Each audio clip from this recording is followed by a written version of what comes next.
Today we'll be talking about the different type of mallet bags and which one is right for you, here on the Percussion Discussion. If you've been searching for a new mallet bag online lately, you've probably noticed that there are quite a few options. But if you break it all down, they fall into three main categories. You have your standing bags, your small folding bags, and then your larger bags. We'll start with the most common mallet bag, and that would be your small folding bag. To get inside, simply unzip around the seam. And there we are. Inside, you'll probably have some holes for your mallets and sticks, as well as a protective material up top to make sure your mallets don't get hurt in transit. Now, these bags have some good pros. They can fit plenty of mallets if you're just doing a small gig or whatever. They are very small and light, so you can put them basically anywhere. And a lot of them have these hooks that you can hang on a tom-tom or maybe on the edge of marimba to give you easy access to your mallets. But they do have their cons too. Since they are small, you can't normally carry as many mallets as you would need for a very large concert or rehearsal.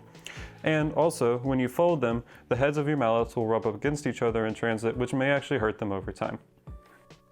Next, we have our standing bag. Now, there are many variants on this bag, but most of them will be about the same.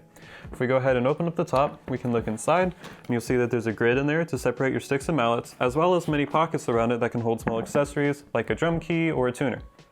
There are many pros to this bag. First of all, it can hold quite a few mallets and accessories. It can hold about 25 to 30 mallets, and of course you have many pockets to hold whatever you would need around it. Secondly, it's a rigid bag, so it'll protect your mallets no matter where you're going. And then lastly, because it is a stand-up bag, it can act as a mallet holder when you're on stage. Just stand it next to you and take whatever you need out of it. There's only a couple of cons to it. First of all, it can't hold any sheet music because it is a standing bag with no flat surface that would protect your music. And then secondly, it can be kind of difficult to fit it into certain spaces when you're traveling, just because it is a rigid tube. Lastly, but certainly not least, we have our large bags. Now, these do look very similar to our small folding bag, but it's basically just a very big version of it.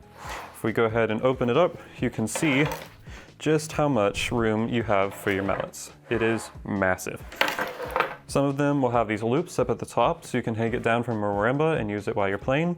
And a lot of them also have these covers that'll protect your mallets in transit, make sure they're not rubbing up against each other. If we close it, you can see that we have these pockets on the outside on both sides so you can put your music or maybe any paperwork in there. And additionally, they have these handles on the outside that make it really easy to carry. But with all that said, do know that this is not a practical bag for a ton of people. It's great if you need to get a ton of mallets or sticks from point A to point B, or if you need to store a lot of mallets in a decently small space. It's thin, so it works well for that. But for the regular percussionist who's just going to a smaller rehearsal and who's not playing a ton of marimba and stuff like that, this is a very impractical bag. It's bulky, it's big, it's hard to get around in, so it's basically built as a storage bag. Thank you for joining me here on the Percussion Discussion. If you have any questions or suggestions whatsoever, don't be afraid to leave them down in the comments section. And if you want to see more percussion content like this, go ahead and hit that subscribe button.